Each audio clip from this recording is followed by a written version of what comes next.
guys, and thank you for tuning in tonight in with Joy Irungu. I'm your host, Kamakaida Joy Irungu, and today we have an amazing guest, and she's here to share her story and her journey of how she went through prison and fell sick, and she has come out of that. She's victorious. She has conquered. As we say it here in the platform, she has already turned her pain into power. Amaje, Rosemary, Karibu sana. Thank you for accepting to be authentic and sharing your story on the show. Thank you. So you can just at least tell our viewers who Rosemary is. Yeah, so my name is Rosemary Muthoni. I'm 29 years old. Oh. I am a mother of one, and I do online marketing. Nice. Yes, and I have a degree in political science. Wow, that is amazing. Yeah, so that is basically I do online marketing as per now. Nice. So, Rosemary, just let's just jump into it and give us share with us your story. My story. I used to have a good life before I was in campus, University of Nairobi. So it all started when I was in 4th year and I got pregnant, and then the baby daddy left when I was 2 months pregnant. I was in 4th year, so I decided this is my baby. It does not matter what people say. And so I stayed in campus for 9 months of my pregnancy, alone because my friends left. So I stayed there. So after campus, that was in 2016. In 2017, I got my baby in January. Nice. Yeah, actually I did not even have money. And then I was taken to hospital, and then I had to be done the cesarean. Stayed in the hospital for 3 days. And then the 4th day, the doctor came and told me, you know what, your NHF is not working. You have to pay 35,000. I only had 900 in my pocket. What? So I started crying in the hospital with my baby, not knowing what to do. So I decided to pray. And then it was a miracle. Somebody, a friend of mine, she's in Canada right now. She just told me, I'll pay for your bills. And from there I started believing in God. Nice. And we went home. I was living with my sister. So we went home. I did not have anything. I didn't have clothes to just remove the baby from the hospital and just go home. So when I went home, my sister just started asking me, where do we get money to buy clothes for the kid, and there are no diapers. So I just had this conviction in me that the God who gave me this baby, He shall make sure this baby never lacks. So I was there, and then a friend of mine just called me and told me, I want to come and see you. So this lady came with 3 bags of clothes and a whole bucket of diapers. So life started moving from there. I started believing in God. 5 months down the line, I got a job. I moved with my baby. But then I did not know that all this was affecting my brain. So I started falling sick when I was at work. Depression? No, they said it is PTSD. Oh, okay. So it's post-trauma. Yeah, depression. Yeah, so post-trauma stress syndrome. So I had to take my baby home to my parents when he was 8 months. So he went to the village so that I could recover. So after some time, my brother came and started living with me after I recovered, and now he was in school and he had a girlfriend, so they came to live in my house. So we moved to a bigger house. We stayed for like a year. We parted ways, and then they had an issue. And they broke up, and this lady left my brother with the baby. So my brother came to my house one night at 8 p.m. He tells me this lady has left. I don't know what to do with the baby. I just told him, it's fine. I'll stay with the kid. since you're my brother and I know the story, I did not see anything wrong with that. So I stayed with the baby. I got another job at a children's home. I was working. I stayed with the 2 kids. And then one day. So now unakaa na mtoto wa brother, kuna bado mtoto wako? Yes. Okay. So niko na house girl, na niko na watoto wawili. So mimi naenda job, narudi jioni. So nikiwa job, siku moja nikapigiwa simu. So when I received this call, I was selling a house that belonged to my aunt in Kitengela. And then they said they were potential buyers. And they wanted me to show them the house. So I decided to go. It was on a Saturday, remember. I told them I would come and show them the house. I did not know they were cops. So I went to Kitengela. I waited. So these are cops pretending they want to see the house? Yes. Okay. So I did not know they were cops. So I went. So when I was about 100 meters to the house, a car came in front of me and they just grabbed me and put me inside the car. And then inside the car I found this lady, my brother's wife, was inside. There were 3 gentlemen, policemen, and another lady. So when I tried to call my brother, they grabbed my phone and started beating me up. So I did not know what was happening. And so they took me to the police station. Started saying I kidnapped the baby. This lady had gone to the police station and said a very bad story, that I had gone to her house and lied to her with her sister. So I took the baby and ran away with the baby. So they started beating me up. I was beaten by 4 police officers, slapping me all over. Tried to explain to them I'm not the one who has the baby.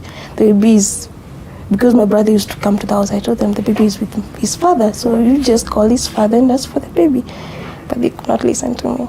So they told me, we need to go to your house and pick the baby, since you have kidnapped the baby. So they took me. We went to my house. So when we were going to my house, my brother had already gone to the house and picked the baby and left. Your brother had known what was happening? Yes. So he took the baby and left. So when the police reached my house, they only found my baby and the house girl. So they said they cannot let me go. They have to go back to the police station. So I slept. And did they give you a chance to reach out to your brother first? They called him and he said, we're going to meet in court on Monday. That was on Saturday. So they said, we'll meet in court on Monday. I have the baby. I'm not giving you my baby and all that. So on Monday, so they took me back to the police post, where you have to stay in the cell and wait for the court hearing on Monday. So I slept, and mind you, I had asthma. So I slept on the floor for 2 nights. It was really hectic because I fainted, and I recovered. My sister came the next day and brought my inhaler since I did not have it. So on Monday morning, around 5 a.m., I was taken to my Kadara court. And then I was told my brother did not show up. He did not show up in the courtroom. So I was out there alone. There, my case. When the judge called out my case, he said, I tried to explain to him I did not kidnap the baby. He said, no, you just wait for your hearing on June. And that was on March. That was on February. And then the judges told you to wait until June for your hearing. And then he said I have to pay a cash bond of 300,000 or I go to Langata prison. So I went to Langata prison. Because you couldn't afford the 300? Yes. And they haven't even had you out to explain what had happened, and your brother is nowhere to be found. Oh my God. Mm-hmm. So I'm taken to Langata in prison. So you will be taken to remand. Wait for your hearing there. So I started asking myself, what am I really doing here? I've not done anything wrong. Just helping my brother and the baby. So it really disturbed my mind, and I had ulcers. I started getting sick. I started falling down everywhere in the prison, and until I had some counseling sessions in prison, and then I was able to accept I was in prison. Let me cut you short first. Let's go on a short break. Please kindly don't change the dial. We're coming back shortly.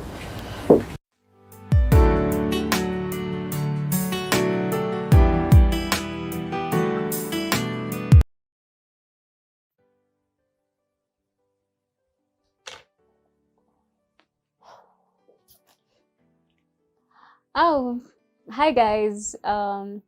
Sorry, you found me 5 minutes before I started recording, but anyway, so most of you have been asking me why I started Lady CLC Nighting with Joy Rongo. I have also had my own share of pain. I know how it feels to want to give up.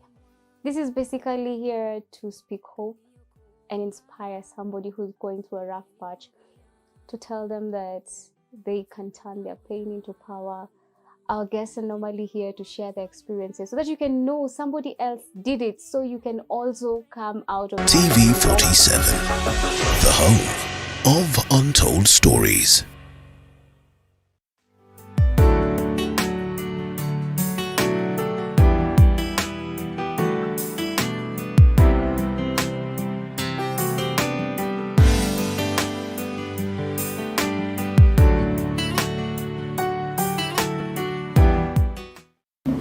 And we are back. The show is Nighting with Joy Rongo, and our guest today is Rosemary, sharing her story on how she had a rough path. She found herself in prison for just helping out.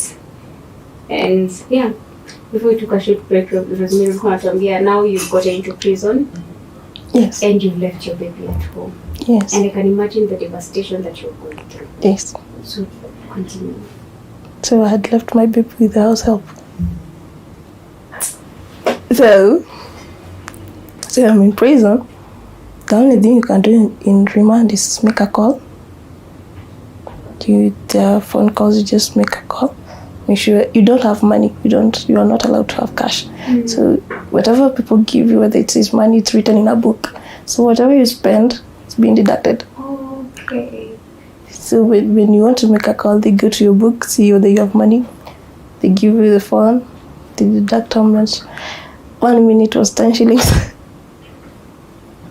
Yeah, so everything was just expensive. So the phone, is it a cop's phone, or it's a phone that the inmates use publicly? It's for the inmates alone. Mm-hmm. So you just call home. You have a time, you don't take too long talking on the phone.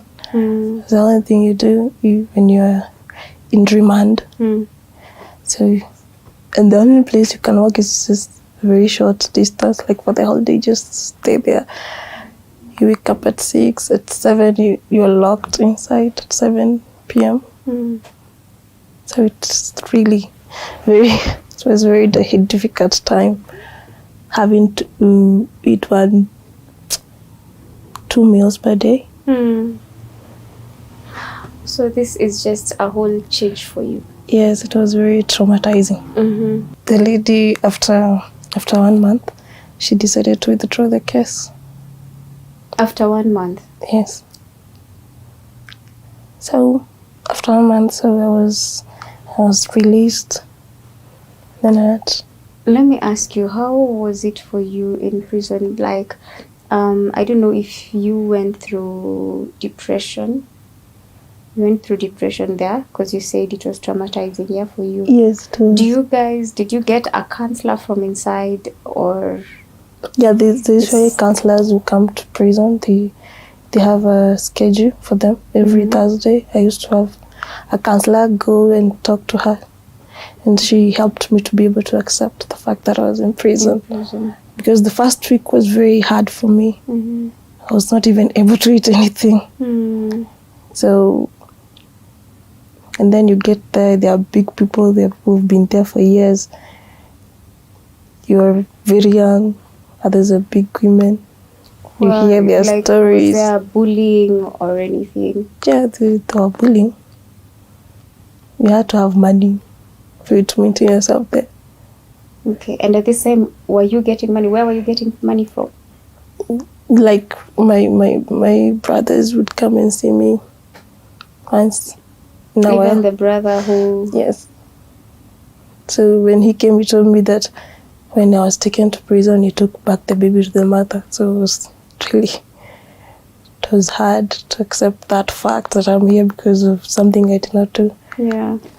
Yeah, but she withdrew the case, and then I left prison on March. I had gone in February. I left on March. So I went to my sister after prison because I did not want to go back to my house. It was very traumatizing. I stayed with my sister for 2 weeks. Then I decided to go back to my house. The agent of my house had gotten into my house and removed everything. So I found nothing. What about the baby? My baby had been taken by my sister, so I told them, let me go and check my house, and then I'll come pick the baby.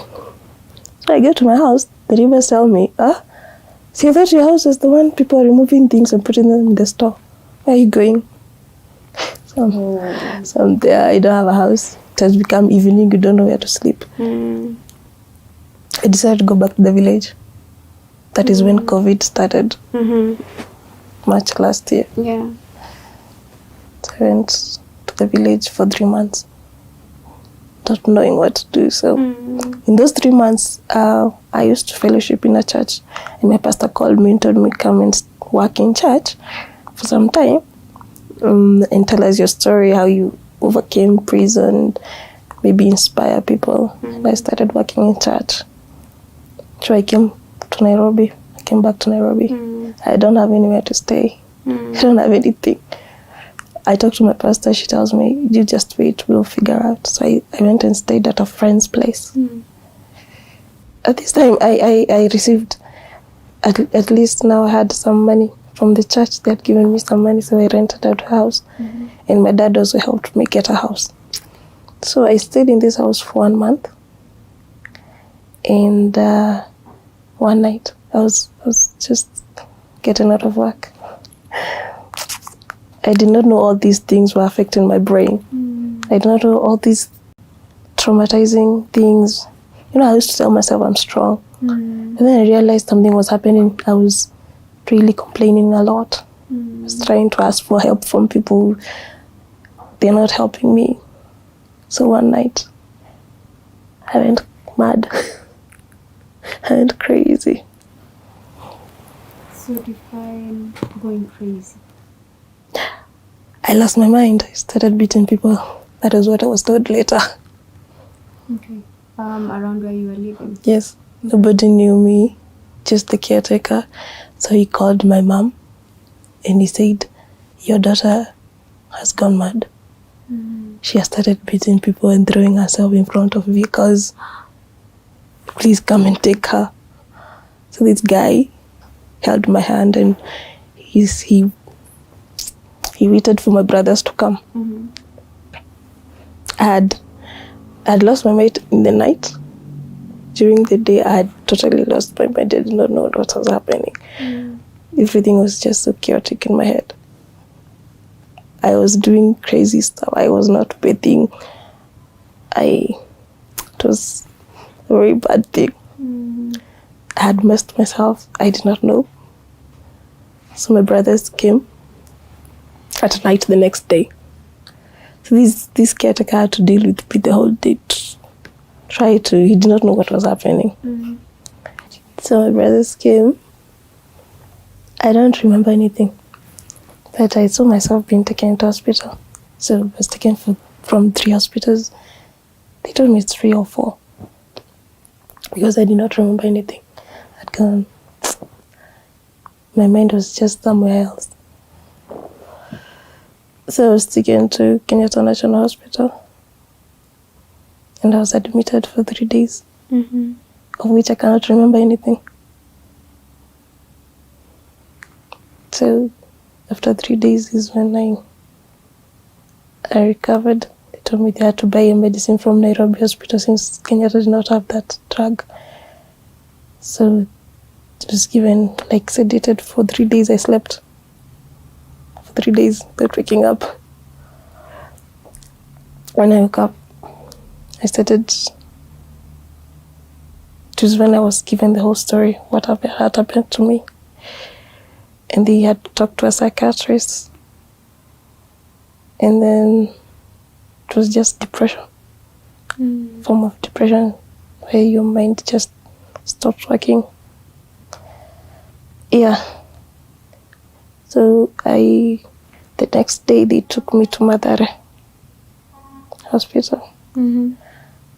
I was given medicine, some drugs to take for a whole month in the hospital drugs. So I started taking medicine. Every day it started becoming better. My brain started coming back to myself. So after 1 month I was back to myself, but not fully. I did not know I had not recovered fully. So I stopped taking the medicine since I thought I was fine. But then, I was staying with my brothers then. Then I decided I needed to go home to see my baby because I had not seen my baby for 3 months. So when I went home, I had a relapse. And then I was taken to hospital. So I started taking drugs. I was on medication for 5 months. I stayed in the village for 5 months. I was mentally did not know what was happening. I could not sleep alone. I had to sleep with my mom. I was always scared. It was a very traumatizing thing to go through, depression, when your brain cannot really comprehend what is happening. Yeah. And then my dad used to tell me, when somebody is out of their mind, you think everybody's wrong. You think you're the right person.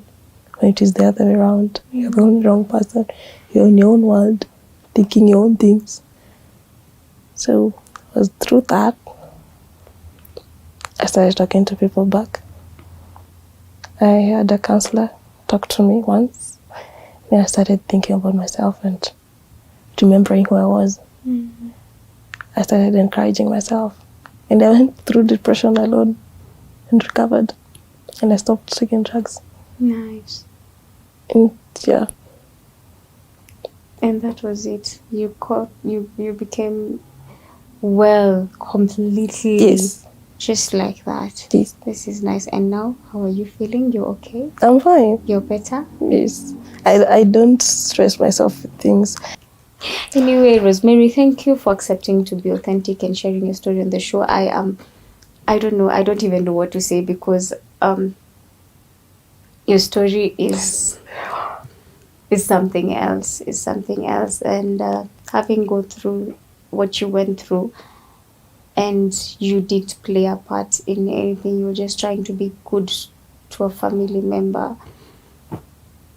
I sympathize with you, and I am so happy that you have made it through. Yeah. For you, you've turned your pain into power, and I don't know, you can just share something with someone who's watching and probably might be going through some of what you went through. You can just share something. Just encourage someone. Yeah, so when I look back at my life, I'm just 29 years old, gone through much. Yeah. I've been, part of my story, I've been sexual harassed when I was young. Oh, when you were young? Yeah, so... young in terms of how old? 5 years. 5 years? Yes. At home? Yes. By who? My uncle. Your uncle sexually harassed you when you were 5? Yeah. So... Wait. What?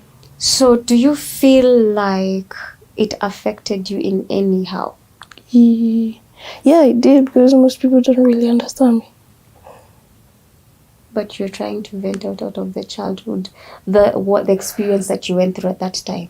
Yeah, Did you even tell anybody that your uncle... I'm even saying it right now. Nobody knows. You never spoke it to anybody? No. Has your uncle ever approached you to apologize or show you any signs of that sort or something? No, I don't even know where you went. That's the story. So... After that, how has been your relationships? Not so good. How was your teenagehood? Was fine. But my mom did not like it too much. Okay. She may have said some things that I would not like to say. Yeah. So you also had issues with family growing up? Yeah. I sort of felt rejection at some point. But then I am this kind of a person, as I said, I took negativity, like positivity, to push me forward. Why would you say you felt neglected or rejected? Since I would say my brothers were more favored more than I was. In terms of? Schooling, everything. I paid for my campus fee. I used to go work, save money, come pay for school fees. I also had helping in. But when I looked at my brother's side, they were always being helped. At the same duration you were going to school? Yes. So my parents were always taking care of them. So at some point, I really did feel that rejection part. But then I just came to this conviction of there's something good about believing in God and knowing who He is. Because no matter whatever family you come from, no matter what people do to you, there's always this person who created you, who knows you better than other people do, who has a good plan for your life, which is